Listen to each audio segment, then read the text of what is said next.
I want to take just a moment to walk back down memory lane. I want to, I've been a pastor now for 40 years, and we've covered a multitude of events in our lives, everything from White House visits to leading great events here in the church and establishing schools, and it's just been an extraordinary time. But one of the men that believed in me beyond Pastor Stanley was the Reverend William McDuffie, the late Reverend William McDuffie, pastor of the Jones Chapel Baptist Church, a church I spent some time growing up in as a boy. My family was a member of, and all the teachers pretty much of the school, Peterson High School, that and even the principal J.T. Peterson himself attended. He was the chairman of the deacon board of the Jones Chapel Baptist Church when Reverend William McDuffie was there, and it was an extraordinary transitional time. And Pastor McDuffie led that church in some of the most tumultuous times in the transitional of Brown versus the Board of Education and the transition from segregated to integrated schools. He was there for that in process. And he came to New York when I was installed as the pastor of this church and preached a sermon, paid his own way all the way from North Carolina, his expenses. I didn't have any money. And I said, Pastor Man, after 40 years, you want to give him some credit.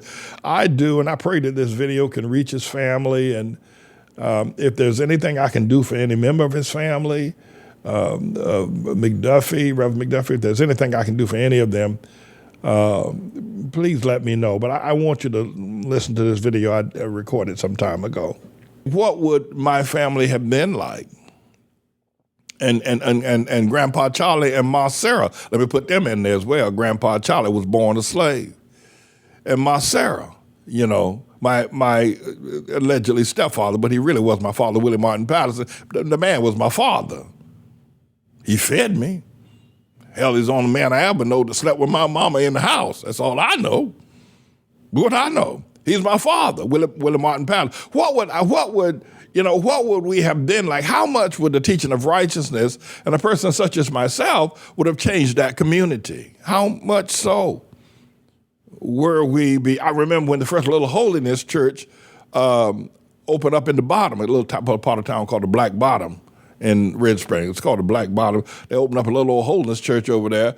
When the holiness people had looked over at the Baptist people and said they're all sinners, they're all fornicators, they're all liars and thieves and extortionists. So they opened up a little old church called Holiness, and all the people all wore white, and all the women wore white all the time. I'm not sure they were much better. It was a part of the offshoot of Pentecostalism, because they were all arguing about the fact that nobody was living right, and they were right. What would have happened? And I'm concerned about early pastors as well.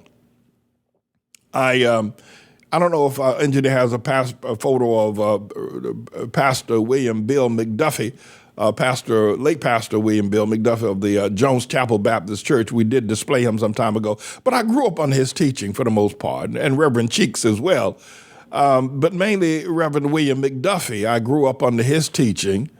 There were several reverends. Reverend Farrelly lived across. He lived to the right of me, and Reverend Pankey, and lived to the left of me, and then Reverend Robinson lived in front of me across the railroad tracks. I lived among three preachers, but the most influential one was Reverend William McDuffie, who, in my estimation, did one of the greatest jobs of leading of the, not necessarily in righteousness, and I'm not here condemning him for what he believed. He was not a theologian, though he had some training and experience in theology and seminaries, I think, even at the seminary in Shaw in Raleigh, North Carolina, along with him and Reverend Mitchell, who also had some experiences in the theology. But Reverend McDuffie, I think, led the church perhaps during its most tumultuous time, through the time of Martin King, Dr. King, civil rights, and he led the church through the time of transitioning from, to racial, from segregated schools to integrated schools. And it was a very powerful time during the community growth there in Red Springs, North Carolina, though he comes from Laurinburg, I believe. The Reverend McDuffie was very instrumental in making that social change. That was a big change, to change from segregated schools to integrated schools, to begin to look at more of the integrated process. He was the pastor during the time of the sit-in in Greensboro, North Carolina, and where a large number of things were happening. Reverend McDuffie led that community as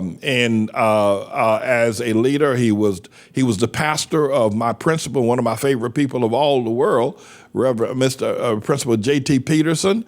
He was the pastor of my teacher, Reverend William Fez Coleman. I'm not Reverend Coleman, but Teacher Coleman, at Fez Coleman.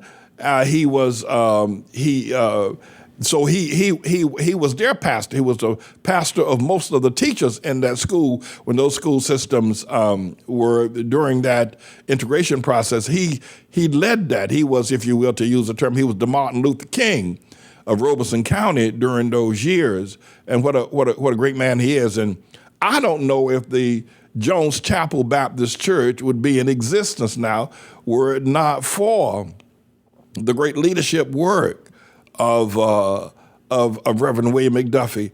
And it has never, since those days, the membership of the church has just never seen the kind of exuberance or the large number of memberships or the choirs or building program.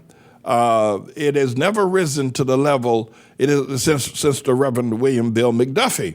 And I want to take my hat off to him, and in addition to mentioning the fact that he came to be with me at my time of installation at the Bethel Community Baptist Church many moons ago. He traveled all the way from Laurinburg to here to New York City. And I will forever be indebted to him, and I wanted to kind of post this up.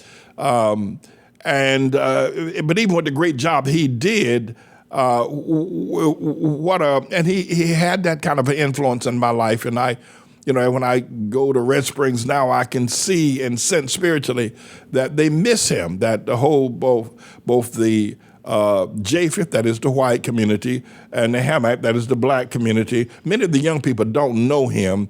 He's before their time. But the town missed the leadership of the late Reverend William McDuffie. Thank you, Pastor McDuffie, for all that you've done for so many people over the years.